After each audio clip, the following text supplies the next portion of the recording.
Padma Prakash.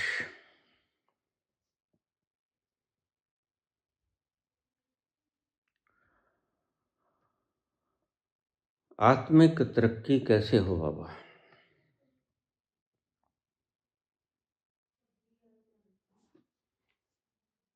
How to increase consciousness level?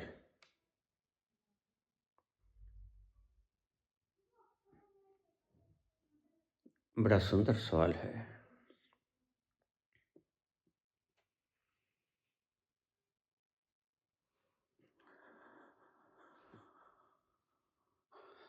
हमने आज मूर्तियों के कद को बढ़ाना शुरू कर दिया है, जबकि अध्यात्म के खिलाड़ियों ने हमें चेतना को बढ़ाने के फार्मूलाज दिए थे।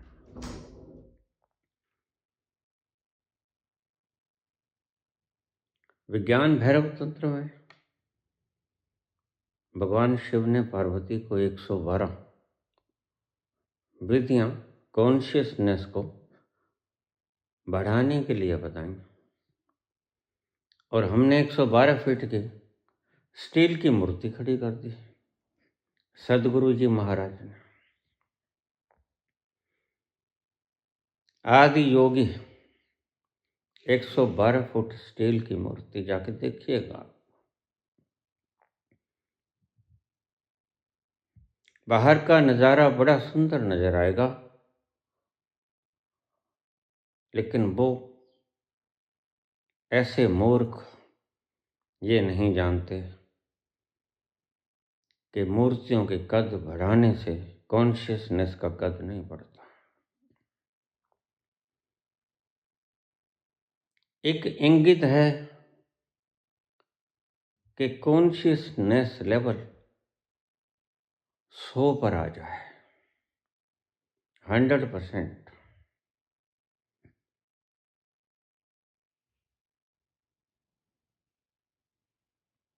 और हमने 112 फुट की स्टील की मूर्ति बना ली। जरा कभी अपनी आत्मा से पूछिएगा, दूसरा पूछेगा तो झूठ बोल दोगे। सदगुरु जी कभी अपने कमरे में एकांत बैठ के सोचिएगा, कहीं ये मानस जन्म व्यर्थ तो नहीं चला गया।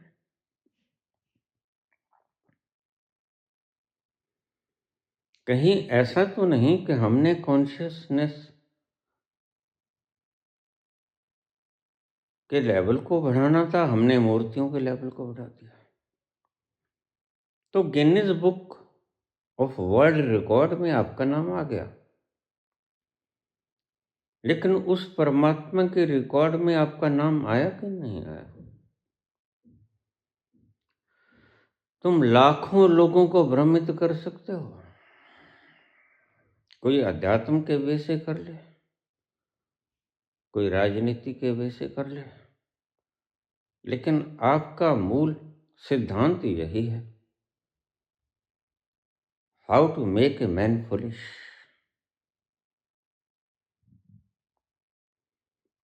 आदमी को मूर्ख कैसे बनाना है।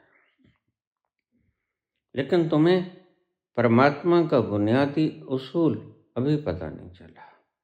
दूसरों को मूर्ख बनाने से पहले खुद मूर्ख बनना होता है। तो तुम दूसरों को मूर्ख बना लोगे, इससे पहले तुम्हें खुद को मूर्ख बनना होगा। लाखों लोगों की भीड़ तुम इकट्ठा कर जाओगे और एकदम टाइम टाइम फिश हो जाएगी। किसके लिए करते हो? बाल बच्चों के लिए करते हो।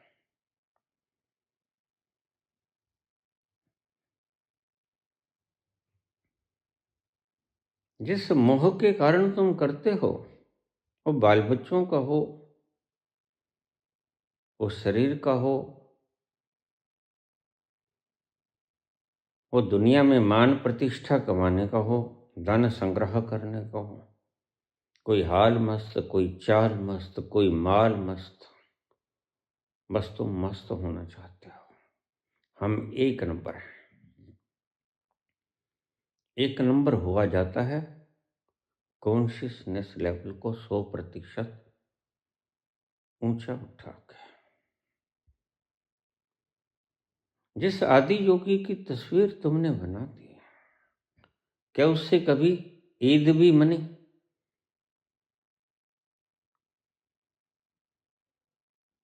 कभी उसको गले से लगा के रोए भी? कभी उसकी याद भी तड़पाई? रूखी सूखी आंखों को रिक्त आंसुओं से, शून्यहीन आंखें जिनमें अश्रु नहीं, वो लिए लिए फिरते हो और लोगों को गुमराह करते हो।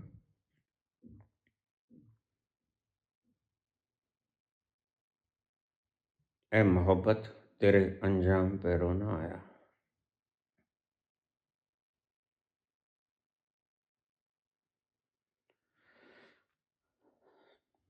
कॉन्शियसनेस लेवल को कैसे बढ़ाया जाए?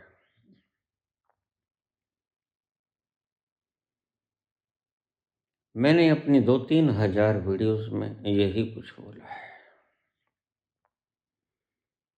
112 फुट की प्रतिमा बनाई गई कि विज्ञान भैरव तंत्र में 112 पे दिया है, लेकिन बाबा ने मुझे 113वीं विधि बताई, जो बड़ी सरलतम है। क्रिया योग करो, न कुछ करने में बैठ जाओ और रोज उस वाणी को सुनो, तेरे दामन से जो आए उन हवाओं को सलाम। उस आवाज को सुनो जो उस तट से टकरा के आती है, जहां वो खुद विराजमान है। उस रसधार से लिपट झपट कर आती है। चूम लूं मैं उस जुबां को जिस पे आए तेरा नाम, तेरे दामन से जो आए उन हवाओं को सलाम। जो हवाएं वहां से आती हैं टकरा के, आनंद के रस सागर से टकरा के, उन्हें रोज सुनो, रोज पियो।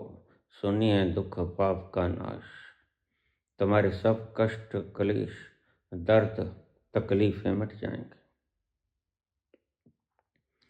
चूम लूं मैं उस जुबां को जिस पे आए तेरा नाम, सबसे अच्छी सुबह तेरी, सबसे रंगीन तेरी शाम, तुझ पे दिल कुर्बान। वो सुबह मिले, बुद्ध को सुबह सुबह मिले, वो दोपहरी को मिले, महावीर को दोपहर में मिले। जब वो खड़े खड़े बैठने जा रहे थे और गोदोहासन में थे, तो अचानक वो प्रकट हो गया। सबसे अच्छी तेरी सुबह, सबसे रंगीन तेरी शाम। बाबा नानक को रात को शाम को मिला, सूरज ढल गया था।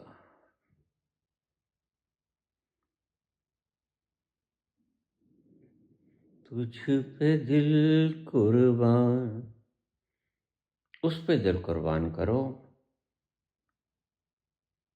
तुम धन पे दिल कुर्बान करते हो,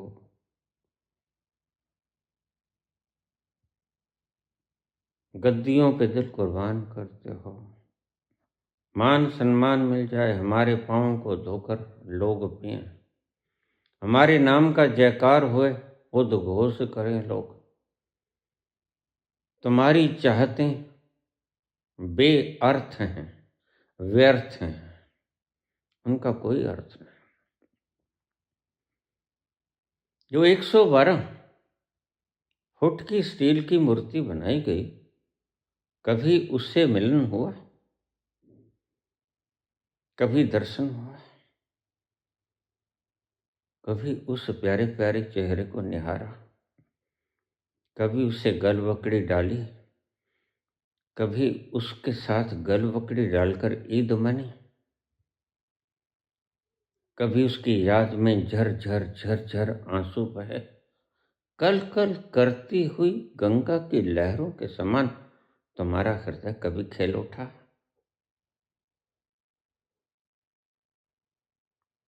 अगर नहीं, तो दुनिया को बहकाना बंद करो। क्यों अपना समय व्यर्थ कर रहे हो? कौन जाने किस घड़ी इस जिंदगी की शाम हो जाए। खुद भी भटकते हो तुम, दुनिया को भी भटका देते हो। इसी को मैं पाप कहता हूं।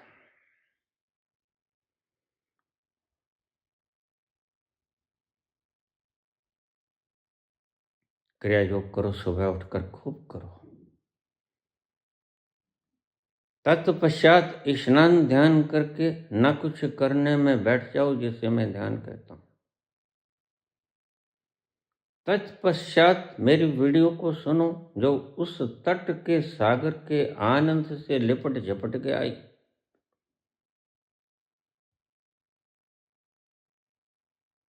उस मदहोशी के आलम में खो जाओ।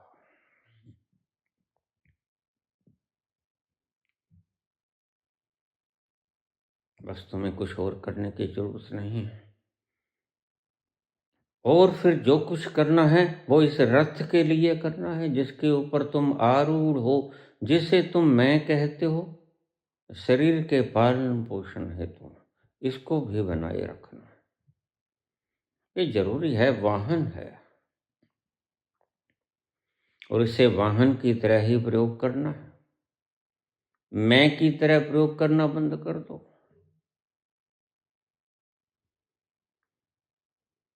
यह उपकरण है, अपरेटस है,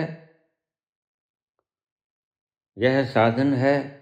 साधन को साधन की तरह देखो। यह लक्ष्य नहीं, यह सिद्ध नहीं। मुकाम कहीं और है, मंजिल कहीं और है।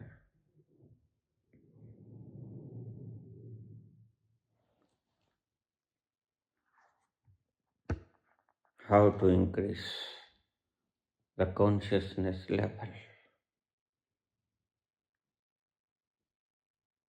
ये मानव का जामा मिला ही इसलिए है कि बाकी सभी जामे उस कॉन्शियसनेस लेवल तक पहुंच नहीं पाते हैं।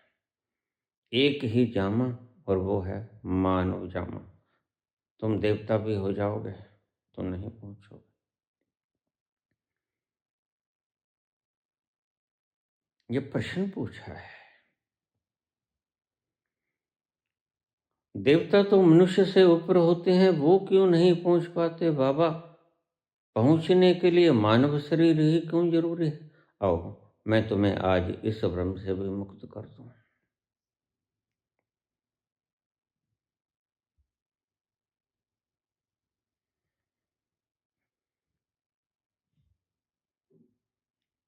तुम अच्छा बनना चाहते हो, और उस अच्छे बनने के पीछे भी कोई वासना छिपी है।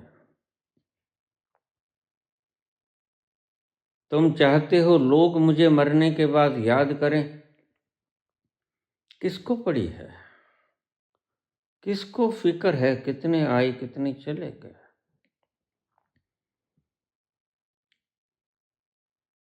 लोग अपने गुजरे हुए जमाने में जो उनके दादा परदादा थे उनको भी भूल गए। दूसरा कोई क्यों याद करेगा?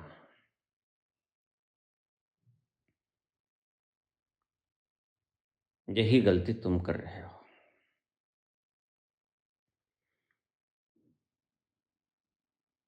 दुनिया मुझे याद रखे, अच्छे कर्म करके अपना नाम कमाने वाला देवता, वह देव पुरुष है,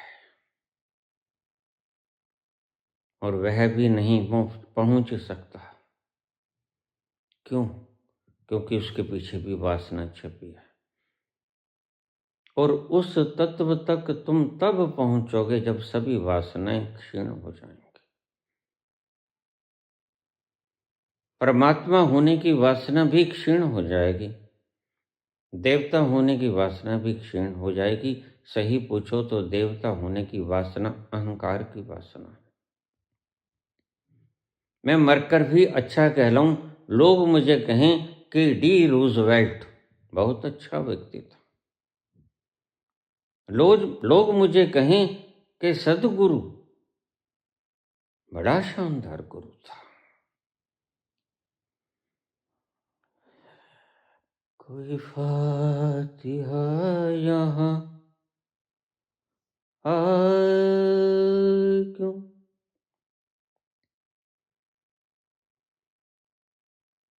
कोई चार फूल चढ़ाए क्यों, कोई आके शम्मा जलाए क्यों। मैं वो बेकसी की मजार हूँ, ना किसी की आँख का नूर हूँ, ना किसी के दिल का करार हूँ, जो किसी के काम न आ सके। मैं वो एक मुश्त गुबार हूँ।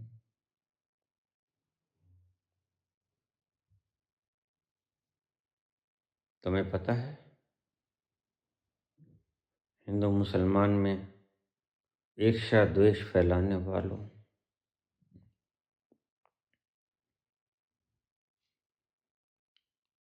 शायर हों तो ऐसे हों, Bahadur Shah Zafar got enlightened in his last days, लेकिन तुम्हें पता है कौन?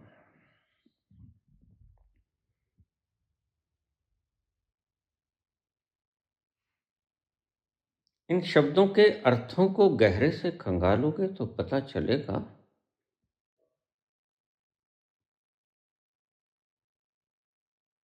कोई फातिहा यहाँ आए क्यों, क्यों याद करें मुझे कोई मरने के बाद। मैं अक्सर ही एक कविता कहा करता हूँ, solitude Alexander Pope, let me live unseen unknown and only meant let me die, still from the world and not a stone tell where I lie. कोई फातिहा यहाँ आए क्यों। तुम तो चाहते हो लोग मुझे याद रखें, युगों युग तक मेरा याद रखे। हिरण्यकश्यप की तरह अपने पुत्र को कह देते हो मेरा नाम जपो मैं ही भगवान। तुम्हारी भगवान होने की सभी चेष्टाएं मृत्यु तुमसे छीन लेगी। काश तुमने इस अल्टीमेट ट्रूथ को कभी सोचा होता। कोई चार फूल चढ़ाए क्यों, पत्रम पुष्पम फलम तोयम, ये मां भक्त्या पृच्छति। कोई फातिहा यहाँ आए क्यों, बहादुर शाह जफर अपना नाम इतिहास में अमर नहीं करना चाहते थे,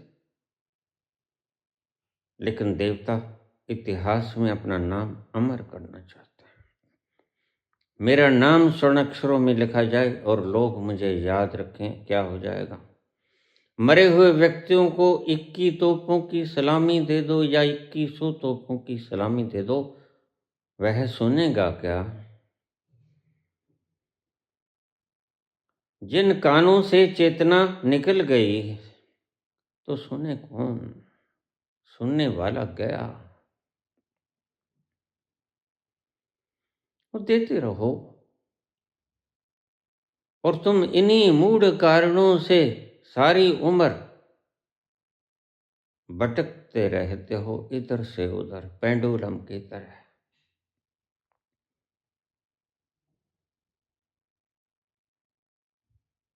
कोई 4 फूल चढ़ाए क्यों, कोई आके शम्मा जलाए क्यों,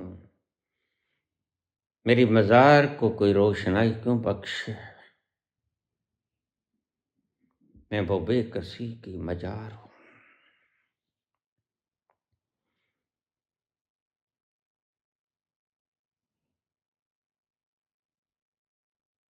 And not a stone tell where I lie. Alexander pope कहते हैं कि मेरी कब्र के ऊपर कोई पत्थर शिलालेख ना लगा हो कि इसके भीतर जो दफन है वो अलेक्जेंडर पोप है, जिसकी कोई वासना शेष नहीं रही। देवता के भीतर भी वासना है, देवता के भीतर भी मुझे लोग अच्छा कहें, और ये भी वासना, और बड़ी से बड़ी वासना यही है, तुम पहचान नहीं पाते। तुम जीते जी परमात्मा बनना चाहते हो, तुम जीते जी महान बनना चाहते हो, यह एक वासना है। निर्वासना होकर ही परमात्मा हुआ जा सकता है। इन शब्दों को फिर सुन लो। निर्वासना होके ही परमात्मा हुआ जा सकता है।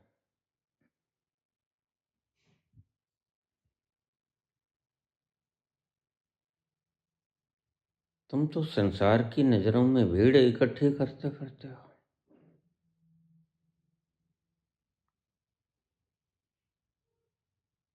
तुम सारे दिन भर रात सोचते रहते हो कैसे मेरे जलसे जुलूस में ज्यादा से ज्यादा लोग इकट्ठे हों। राधे माँ कह रही थी,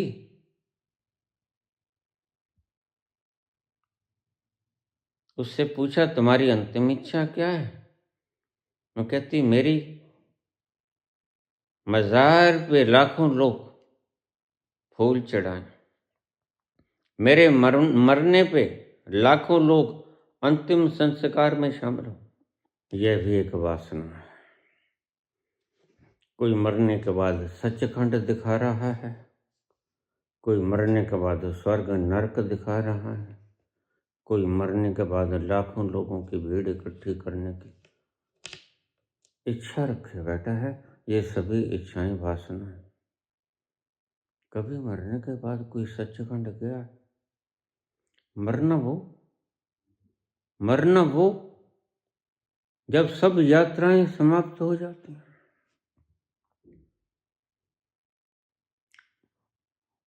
और एक परम मरना होता है, जिस मरने से जग डरे मेरे मन आनंद।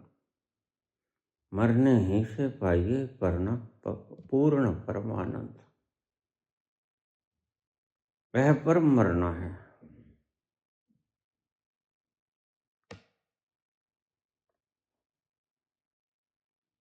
कैसी कैसी मूढ़ताएं परमात्मा की इस सृष्टि में लोगों ने बना ली। बड़े से बड़ा झूठ के मैं हूं। योगी योग के क्षण में यह पाता है कि मैं नहीं हूं, तो उसकी बोलती बंद हो जाती है। अब तक मैं ही किए जा रहा था, अंतिम वेला में पता चला कि मैं ही नहीं हूं। तुम सारी उम्र इस जखाई में बिता देते हो कि मैं हूं, मेरा है, और अंत में जो परिणाम आता है, जो दर्शन होता है, वो ये होता है कि मैं ही नहीं हूं। तो किसके मरने पे दुनिया इकट्ठी होगी? किसको याद करेगी दुनिया?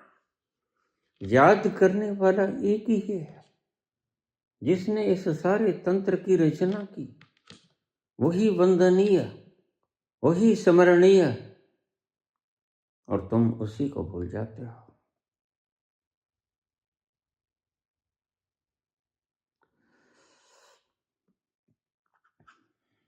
बहादुर शाह जफर कहते हैं कि कोई भी तमन्ना शेष न रहे, कोई फातिहा यहाँ आए क्यों।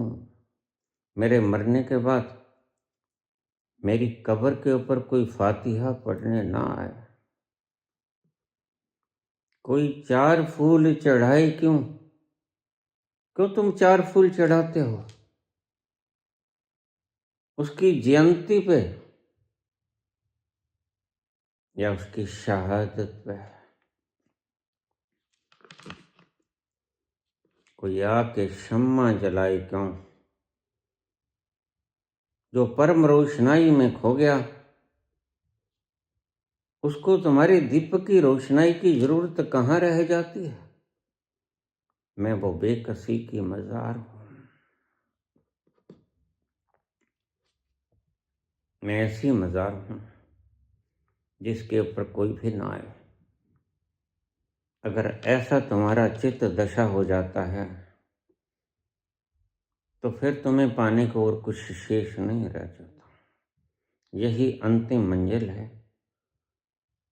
यही अंतिम दरगाह है, यही है सच्चखंड, यही है स्वर्ग। कुछ भी ना पाने की तमन्ना जब शेष न रह जाए तो कॉन्शियसनेस लेवल का 100% आ गया। तुमने पूछा how to increase the consciousness level.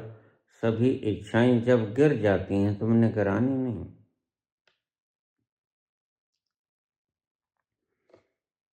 यही पहचान, यही लक्षण कि तुम्हारी कॉन्शियसनेस ने अपना चरम पराकाष्ठा का स्वरूप पा लिया। फिर कोई तुम्हारी कब्र पर दिया जलाए, तुम्हारी कब्र पे फूल चढ़ाए, इबादत करे, फातिहा पढ़े, तुम्हारी कोई तमन्ना जीते जी शेष ना रहे। अभी तो तुम्हें इतना मूर्ख बनाया जा रहा है मूढ़ों के द्वारा कि मरने के बाद मैं आऊंगा, तुम्हारी अंगुली पकड़ूंगा, सचखंड ले जाऊंगा। मैं इन गुरुओं से कहूंगा करबद्ध प्रार्थना करके, जैसे मैंने कल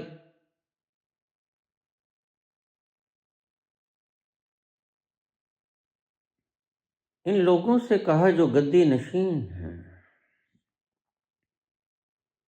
जो राजनीतिज्ञ हैं। मैंने कल करबद्ध प्रार्थना की, आप कृपा करके गद्दियों को छोड़ दीजिए। देश को खुशहाल करना तुम्हारा भीतर का ज्वाला है, जल रही है हृदय का, और तुम्हें नहीं पता कि यह ज्वाला तब शांत होगी जब तुम गद्दी को छोड़ दोगे। तुम ही गद्दी के लिए श्राप हो।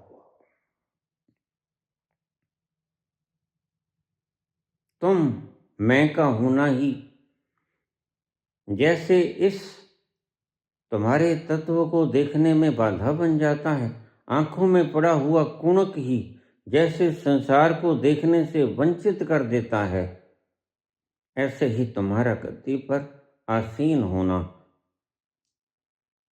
किसी भी मुल्क के लिए गद्दी नशीन के, क्योंकि वो अहंकारी होता है। संत कभी गद्दी को स्वीकार नहीं करेगा। क्यों? मुझे भी लोग पूछ लेते हैं, बाबा इस उम्र में आकर गद्दी की चाहत जगी भी तो कब जगी, चढ़ी जवानी बुढ़े नूं। मैंने कहा पुत्र तुम समझ नहीं पाए,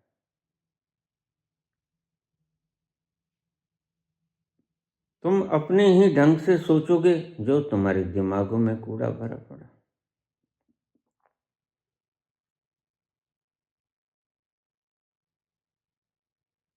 मैंने चांद और सितारों की तमन्ना की थी, मैंने चांद और सितारों की तमन्ना की थी, मुझको रातों की स्याही के सिवा कुछ न मिला, मैंने चांद और सितारों की तमन्ना की थी। वो तो जमाना बीत गया पुत्र।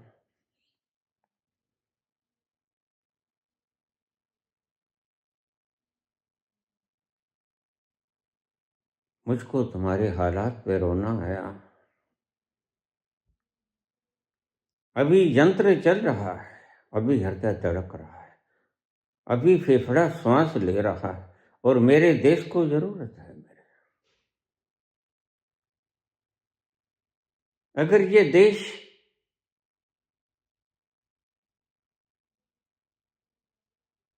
मेरी गुणवत्ता को पहचान जाए तो मैं इसे मोल्ड कर सकता हूँ, गोल्डन स्पैरो बना सकता हूँ। लेकिन उससे पहले इन पनौतियों को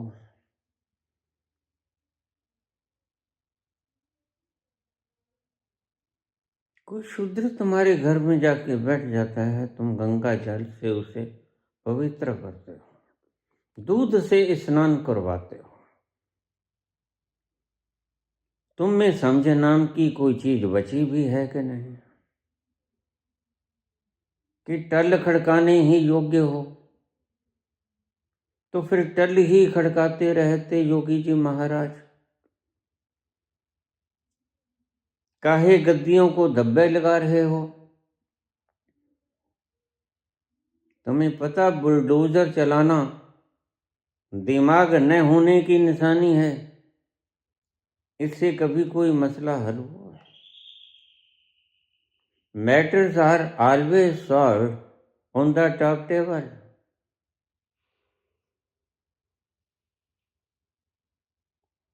तुम्हें किस मूर्ख ने बना दिया चीफ मिनिस्टर?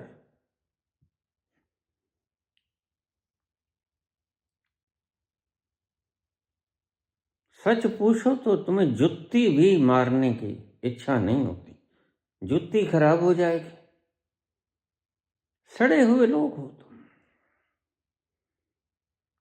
तुम्हारे दिमागों में इतनी गंदगी भरी है, क्या तुम गंदगी के ऊपर से जूती पहनकर भी निकल जाना पसंद करोगे? नहीं करोगे। क्यों? क्योंकि फिर जूती हमें धोनी पड़ेगी। ये ऐसी गंदगी है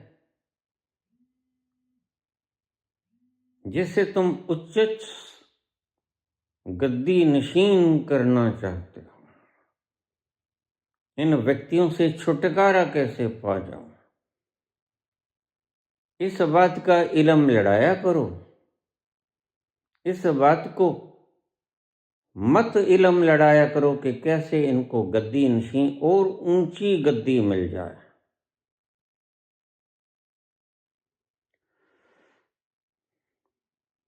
जब सभी तमन्नाएं खो जाती हैं, मरने के पहले भी, मरने के बाद की भी, और व्यक्ति को जीते जी तो शायद तमन्ना कम होती है, जैसे जैसे बूढ़ा होता है तमन्नाएं बढ़ती ही चली जाती हैं। भीतर की आत्मा कहती है वक्त तो गया, अब तो 75 का हो गया बूढ़ा, अब तो संन्यास्त के योग्य हो गया, और लोग कहते हैं छोड़ो गद्दी। वोट चोर गद्दी छोड़, हराम खोर गद्दी छोड़।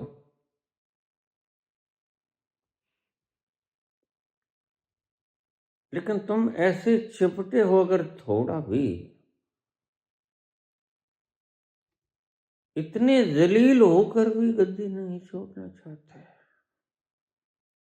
अगर थोड़ी सी भी जमीर बाकी होती जिंदा,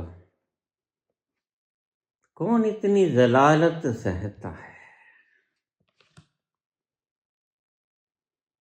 लेकिन कुछ है, समझना बात को, कुछ है जो भीतर से धक्का मार रहा है, नहीं पूरा करना है वो, और उसी को मैं कहता हूं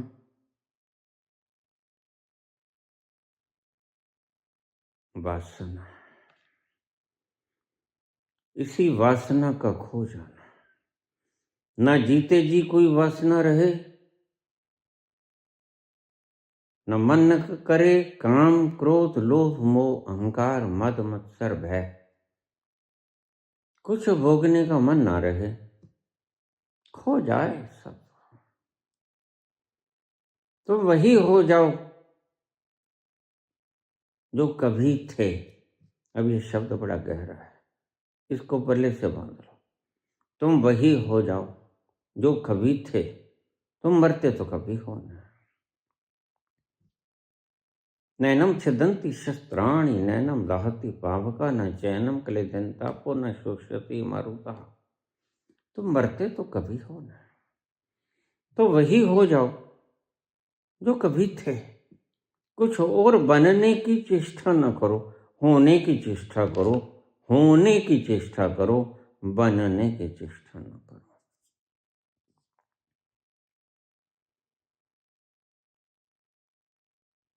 How to increase the consciousness level up to 100%?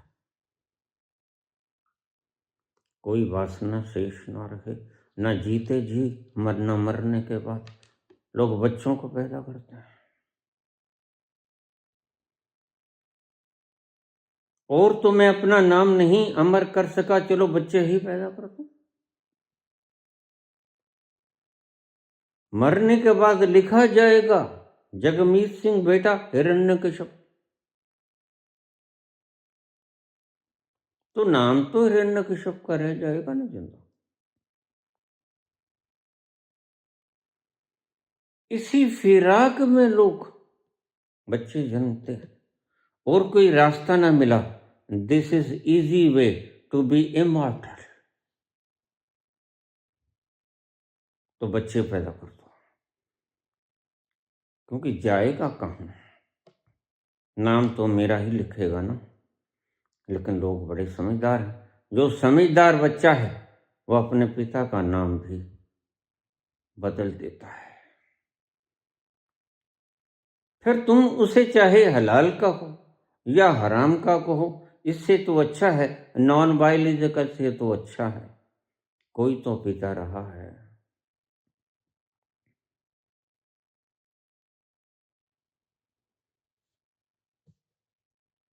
पुत्र, अब मेरी इस बात को गंभीरता से ले लो।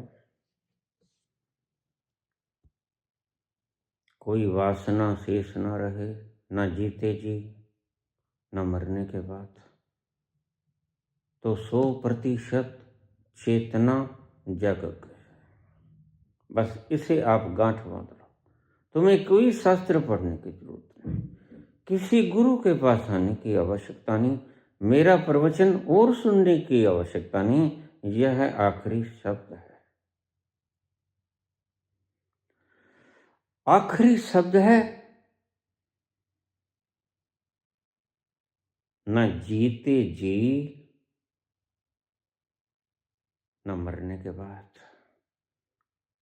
मुझे लोग याद रखें, मेरी ऊंची मीनारें बनाई जाएं,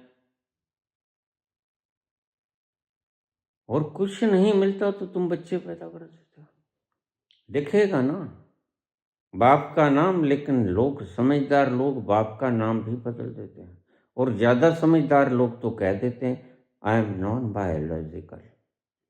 वो सबसे ज़्यादा समझदार होते हैं, अवतार पुरुष होते हैं। मुझे कहते हैं परमात्मा को किसी ने बनाया, मैंने कहा वो तो नॉन बायोलॉजिकल है।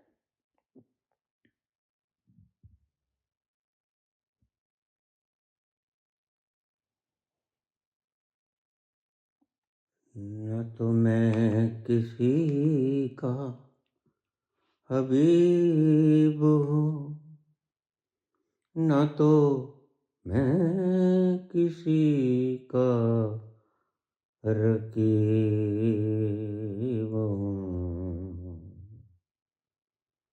न तो मैं किसी का हबीब हूँ, ना तो मैं किसी का रकीब हूँ। जो बिगड़ गया हो नसीब हूँ,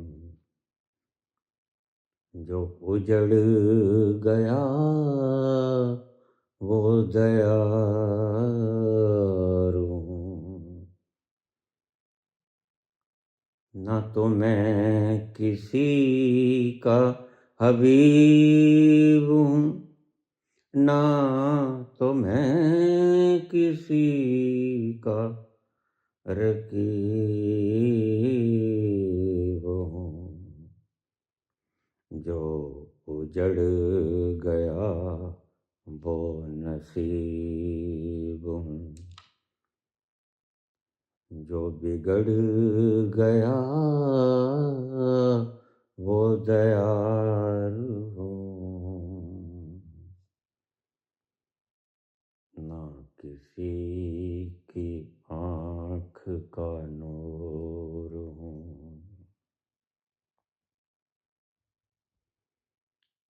कोई तुम्हारा दोस्त नहीं, कोई तुम्हारा दुश्मन ना रहे।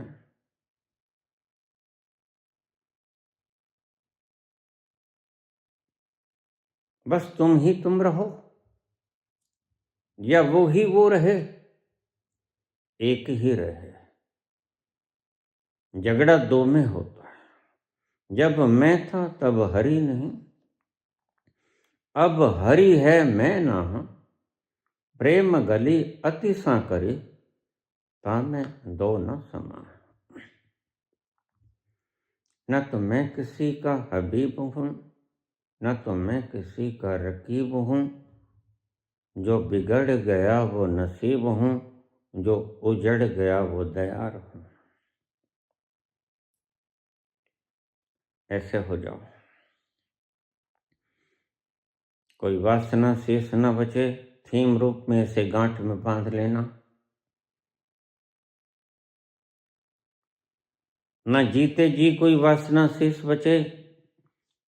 इसलिए हमारे शास्त्रों में ऋषियों ने लिखा कि देवताओं को भी अगर वहां तक पहुंचना होगा तो मनुष्य का चोला अपनाना होगा। क्योंकि देवता जो अच्छा कर्म करता है, तो बुरे कर्म वालों का तो उन्होंने नाम ही नहीं लिया, क्योंकि वो तो पहुंच के नहीं पाएगा। तो कहा देवता भी अगर पहुंचना चाहते हैं तो उन्हें मानस के जामी में आना पड़ेगा। क्योंकि अगर तुम अच्छे काम करते हो तो ये भी अहंकार है कि मैं देखो कितना अच्छा कर रहा हूं, मैंने शौचालय बना दी, खाने को 5 किलो अनाज दे रहा हूं। लेकिन अगर ये वासना के कारण दिया जा रहा है तो फिर तुम मुक्ति की कामना न करना। अगर इलेक्शन से जरा पहले 10,000 रुपया औरतों के खाते में डाला जा रहा है तो फिर तुम मुक्ति की कामना न करे, ये 10,000 रुपया तुम्हारे लिए गले की फांस बन जाए।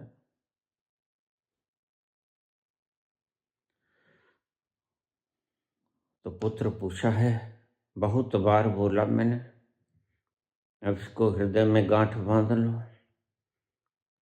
जब कोई तमन्ना शेष न रहे, ना जीते जी वासना शेष रहे कुछ भोगने की, न मरने की बात। तुम कहते हो अब मर ही गया, अब क्या वासना है? नहीं नहीं, मरने के बाद की वासनाएं तुम्हारे जीने की वासनाओं से ज्यादा होती हैं। मेरी मज़ार पे आके लोग क्षमा जलाएं, मेरी मज़ार पे आके लोग इबादत करें, और बड़ी छुपी हुई वासनाएं जिनको तुम पहचान नहीं पाते।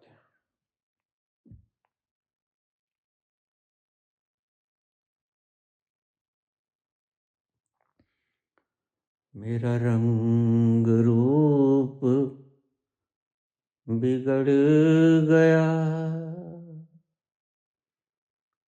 मेरा यार मुझसे बिछड़ गया, मेरा रंग रूप बिगड़ गया,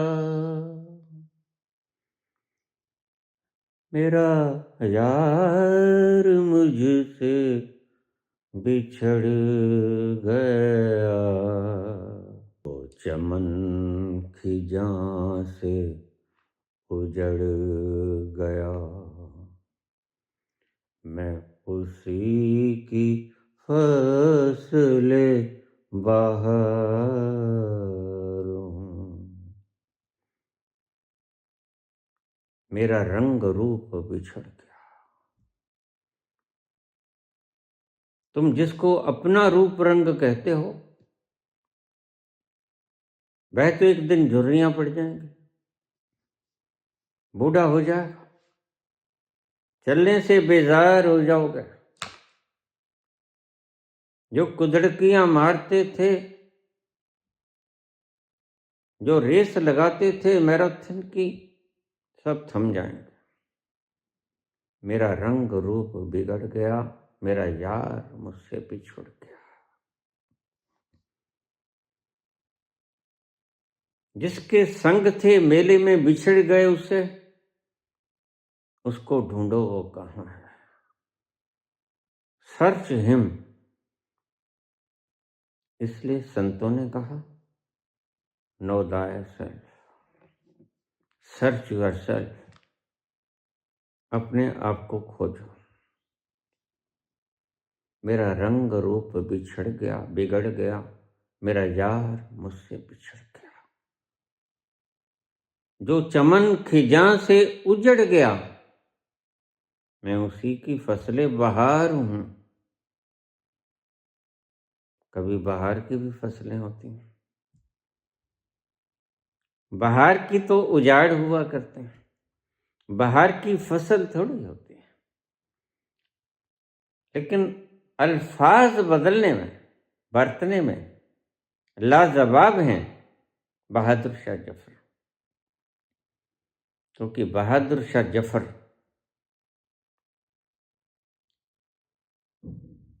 देखो मुसलमान है और पहुंच गए हैं उस मुकाम पे। तुम सिर्फ हिंदू है, मुसलमान है, बाहर के आवरणों से कपड़ों की पहचान कर लेते हो और उसके भीतर जाने का प्रयास नहीं करते। उसके भीतर छोड़ो, पहले तो अपने भीतर उतरो।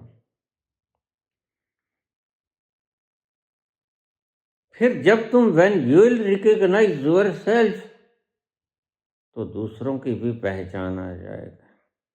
दूसरों को कपड़े से पहचानने वालों, पहले खुद को पहचानो। नो दाय सेल्फ, तुम हो कौन। यही तो अर्जुन को भ्रम था।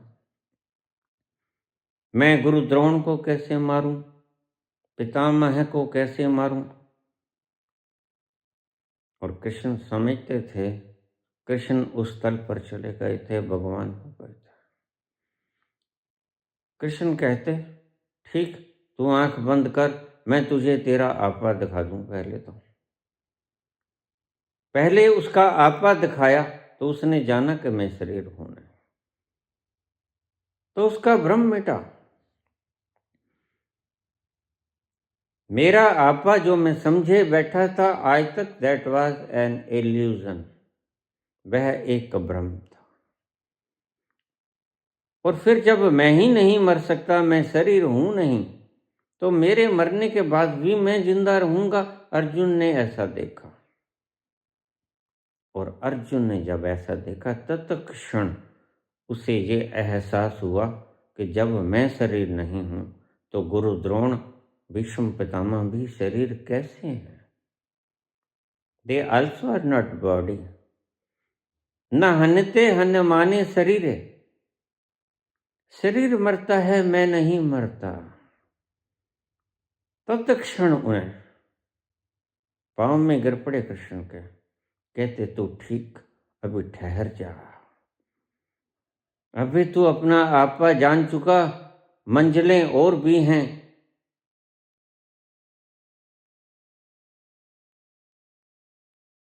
उसको भी देख ले।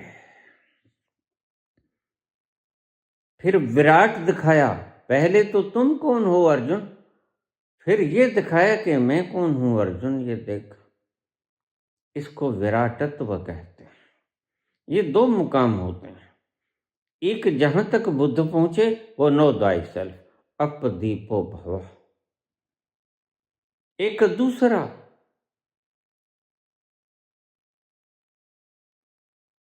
मैं कौन हूं के आगे वह कौन है जिसने सृजना की, फिर वहां तक कृष्ण पहुंचते हैं। देख मेरा विराट,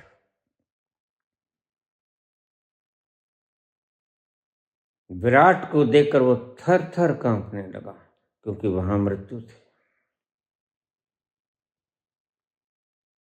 विराट होने के लिए मृत्यु के भीतर से गुजरना पड़ता है। ये कैसे हो सकता है कि तुम क्षुद्र भी रह जाओ और ब्रह्म भी हो जाओ? असल में समझाने वालों ने ये चेष्टा की थी, तुमने इसे जातियों में ढाल दिया। ब्राह्मण विराट हो गया और शूद्र संकीर्ण रह गया। तुमने जाति पाति में विभक्त कर लिया, तुम्हारी बुद्धि ही मूर्ख है। तुमने इसका थीम समझा नहीं। अक्सर ही शिष्य लोग गुरु की बातों को बिगाड़ तिगाड़ लेते हैं।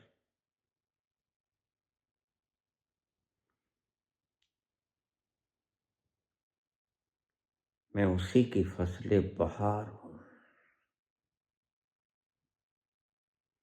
न तो मैं किसी का रकीब हूं, न तो मैं किसी का हबीब हूं। जो उजड़ गया वो नसीब हूं, जो बिगड़ गया वो तैयार हूं। शब्दों की तरफ मत जाना।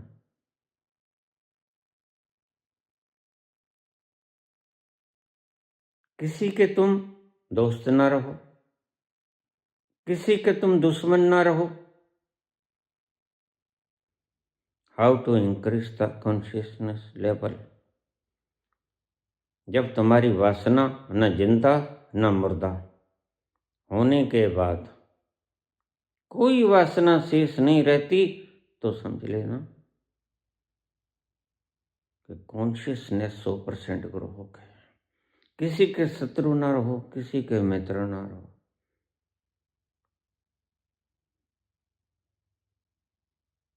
कोई तुम्हारा ना रहा। हम किसी के ना रहे, कोई हमारा न रहा, कोई हमदम न रहा, कोई सहारा न रहा। हम किसी के न रहे, कोई हमारा न रहा, कोई हमदम न रहा, कोई सहारा न रहा। निरावलंब हो जाओ,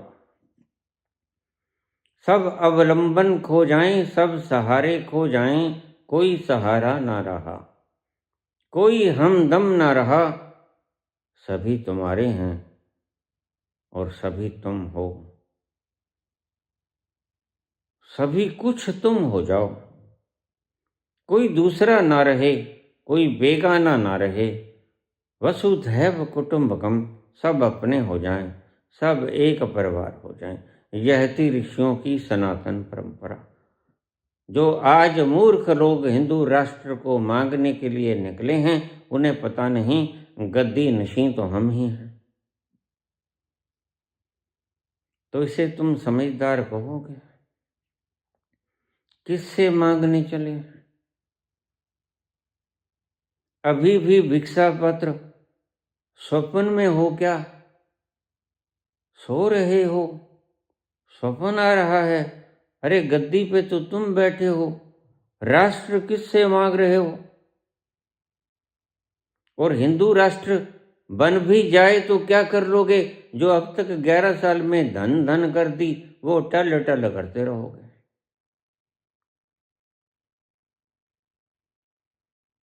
होश में आ जाओ। सोए सोए मत रहो। सारी उम्र गवा दी तुम, सारी उम्र गवा ली तुम।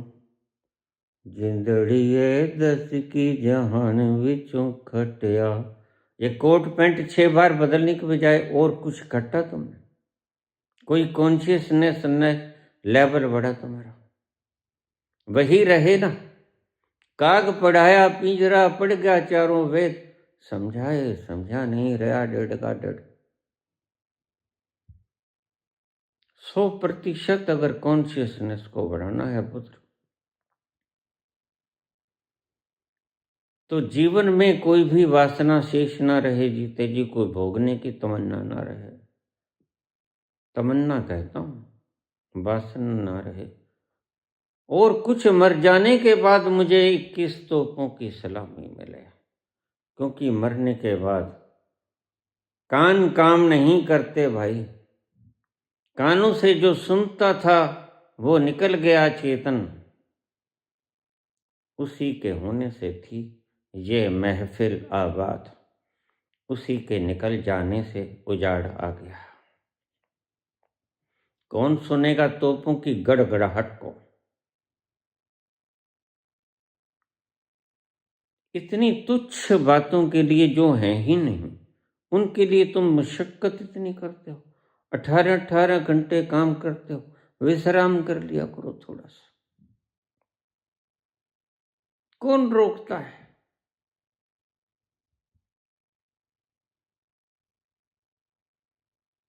अगर ऐसे बुद्धू ना होते हमारे भारत में,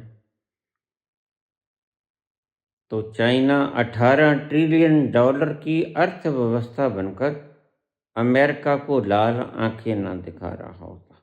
तुम तो स्वप्न और कल्पना में लाल आंखें दिखाने की बातें करते हो। सत्य में तुम्हें पी लिया हो गया है, तुम्हारी आंखों में लाली आती ही नहीं। पीलिया रोग से ग्रस्त हो तुम, पांडु रोग से ग्रस्त हो।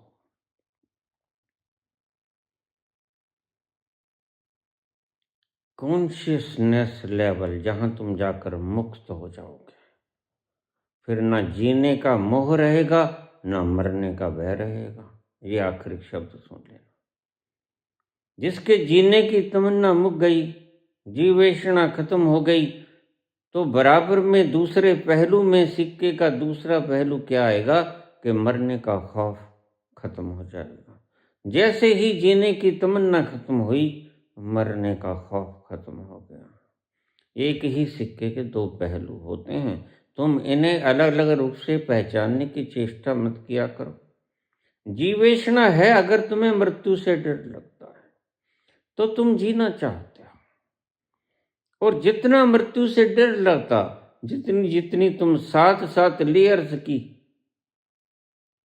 सुरक्षा घेरे में चलते हो, तो समझो तुम उतने ही जीवेषणा है तुम्हारे भीतर। जितने मात्रा में जीवेषणा, इस पैरामीटर को आप नोट कर लो। जितनी मात्रा में जीवेषणा उतनी ही मात्रा में भय।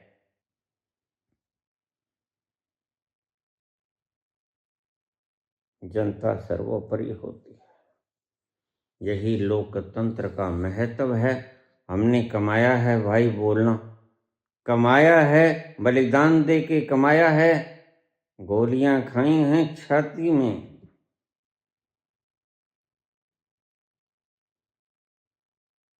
तुम्हारी तो चिड़ी भी नहीं मरी। धन्यवाद।